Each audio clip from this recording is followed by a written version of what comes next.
Erev Tov Rabotai, we are continuing with our Mishna Yomi Masechet Challah. We're up to Perek Dal Mishnah Tet. Today's Mishnayot should be Nishmat Neria ben Svetlana Aranbayev and Eliyahu ben Burcha Israelov Menuchatam Began Eden. Amen. We learned in yesterday's Mishnah the law of the portion of Challah from outside of Eretz Yisrael that may be given to any Kohen, even a Kohen who is not careful to eat Chulin, only under conditions of Torah. The Mishnah today lists other Kohanic gifts that may be given to any Kohen. When we say, the Mefarshim explain, when we say any Kohen, we're referring to a Kohen who observes mitzvot properly, even if he does not observe the practice of eating Chulin, only under conditions of Torah. Since he's not careful to protect the Torah of his Chulin, the rabbis were concerned that he might also not protect his Tirumah, resulting in it becoming Tameh. Therefore, we may not give him Challah or Tirumah of Eretz Yisrael.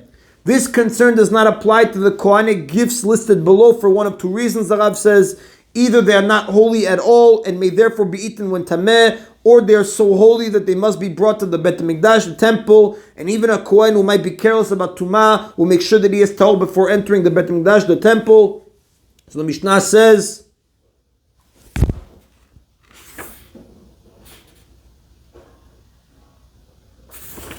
Ve'elu nitanin l'chol kohen. These may be given to any kohen, even one who is not careful to eat chulin, only under conditions of Torah. Charamim vows. If someone declares this property is cherem, it is divided among the kohanim, as the Rav tells us from Sefer Bamidbar, chapter 18, pasuk 14. The property becomes and remains holy for as long as it is in the owner's possession. As soon as it's given to the Kohanim, however, it becomes chulin, as the Gemara tells us in Masechet Arachin, page 29a. Therefore, there is no need to keep it tahor, and it may be given even to a Kohen who is not careful by eating chulin while tahor.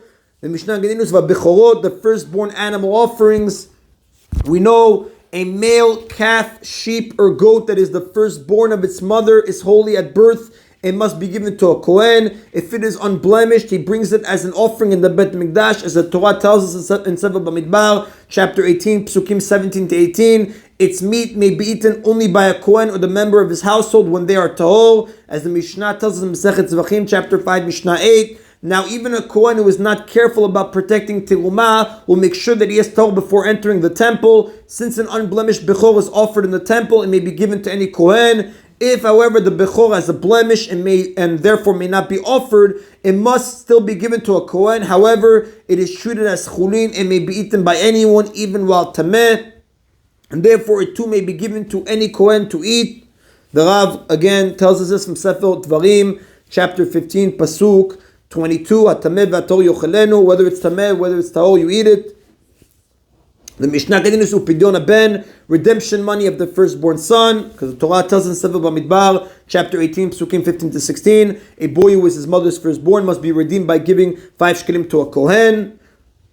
Upidyon Petach Chamor, the redemption sheep of the firstborn donkey, because the Torah tells in Sefer Bamidbar, chapter 18, Pasuk 15, the male firstborn of a Jewish-owned donkey must be redeemed with the sheep or goat that is given to a Kohen. The foreleg, jaws, and the fourth stomach of a kosher animal, because the Torah tells us in Sefer Dvarim, chapter 18, pasuk 3, when someone slaughters a kosher animal that is chulin, he is required to give these 3 portions to a Kohen: the foreleg, jaws, and the fourth stomach. The reshit hagez, the first of the fleece. The Torah tells in Sefer Dvarim, chapter 18, pasuk 4, someone who shears a sheep must give part of the fleece to a Kohen. Now, the last 4 gifts, which is the redemption money of a firstborn boy, the redemption sheep of a firstborn donkey, the foreleg, jaws, and fourth stomach, and the first of the fleece, they are not holy. Therefore, they may be given even to a Kohen who is not careful to eat chulin, only under conditions of Torah. V'shemen tzrefa, oil of tirumah that must be burned because it became tameh. Now we know, although tirumah that is tameh must be burned, it's still given to a Kohen, as the Rambam tells us in Ilchot Tirumot, chapter 2, halacha 14. And that Kohen may use it as fuel or otherwise benefit from its burning, like the Gemara tells him, Sechet Shabbat, page 25a. Once Tirumah is tameh, there's obviously no point in restricting it to a Kohen who is careful about Torah, therefore may be given to any Kohen. The Kochei Mikdash, the Kohen's portion of holy offerings of the temple, because we know Kohanim are entitled to a portion of most offerings after their sacrificial service has been performed. Since this portion is distributed in the temple courtyard, it may be given to any Kohen, because all Kohanim make sure to purify themselves before entering the temple. But bikuim and bikuim which are brought to the temple, bikuim we know are the first ripening fruits of the 7 species for which the Torah praises Eretz Yisrael. They are brought to the Bet Mikdash for a ceremony described in Sefer Dvarim, chapter 26, Psukim 1-12, after which they are given to the Kohanim, as the Torah tells us in Sefer Bamidbar, chapter 18, Pasuk 13. Bikuim may be given to any Kohen because they are distributed in the temple courtyard, the Azara, where even a Kohen who is not careful to protect the Tahara of his chulin is sure to be Ta'or, and that is the list of Kohanic gifts that can be given to any Kohen.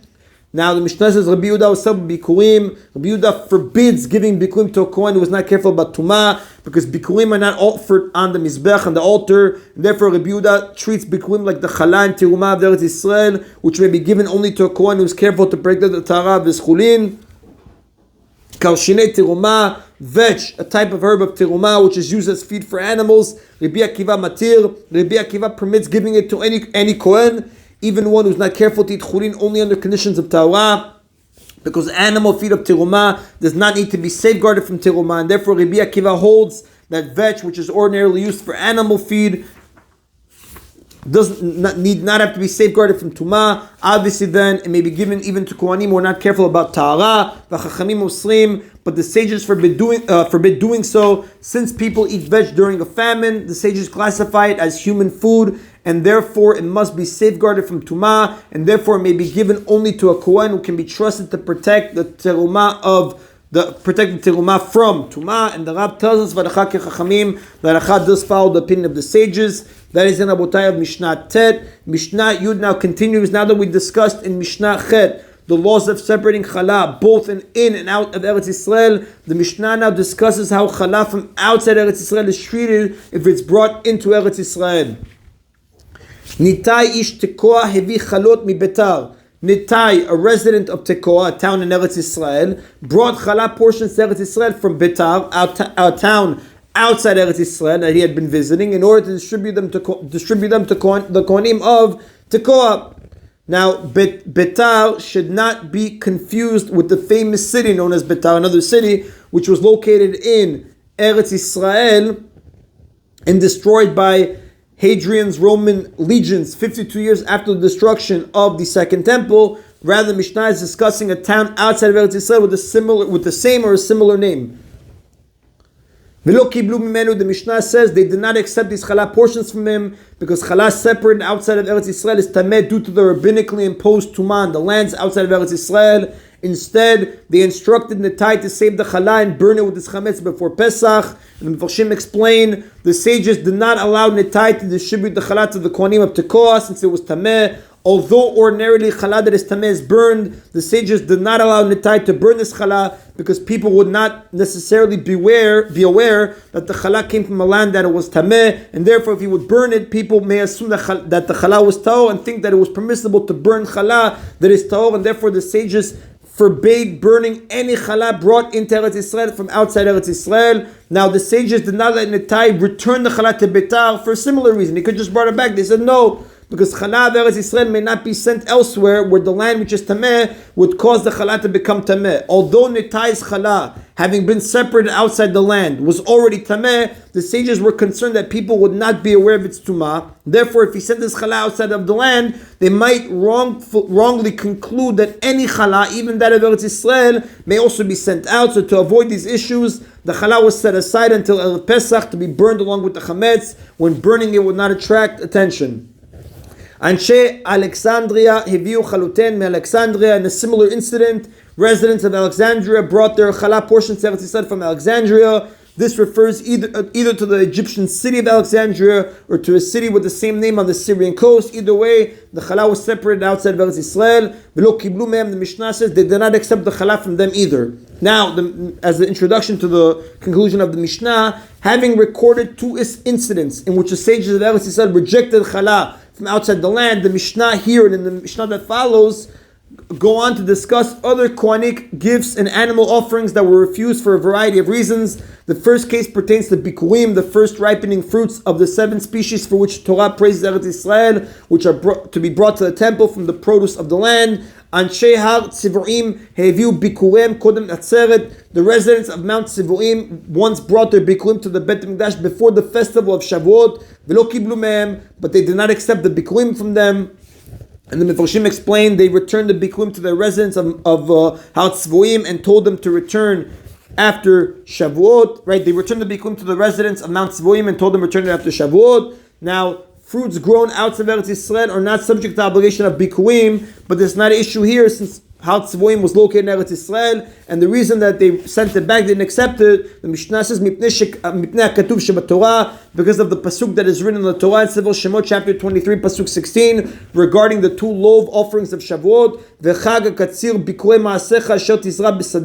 and the festival of the harvest Shavuot, the first fruits of your labors, which is the offering of the 2 loaves on Shavuot, that you plant in the field. So by referring to the 2 loaves as the first fruits, the verse teaches that Bikurim may not be brought until the 2 loaves are offered on Shavuot. On Shavuot, just as a background, the Torah tells in Sefer Vayikra, chapter 23, Psukim 16 and 17, that 2 loaves of bread from the new wheat crop are offered on the Mizbeach. This is known as the offering of the 2 loaves. Here the Torah refers to them as the first fruits to teach that they must be the first produce offering of the year. No other produce may be brought from the new crop until after the 2 loaves of Shavuot have been offered. And that is the Rabotai of today's Mishna Yomi. Baruch Adonai Le'olam. Amen v'amen.